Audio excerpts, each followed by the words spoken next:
car is having trouble turning on, try this before you take it to a mechanic. You clean your battery posts thoroughly and also tighten them. Let's get into it.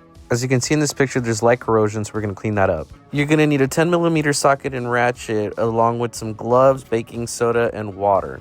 Mix the baking soda and you can pour it directly onto your battery posts. You can use this metal brush to brush off any corrosion from the posts.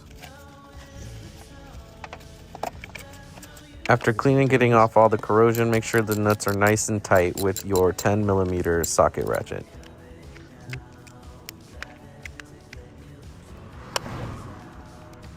That's all you have to do and your car should start right up. To be extra safe though, I'm taking it to an AutoZone to make sure that the battery life is still there and to check my alternator. Follow along for part 2 to see what they tell me.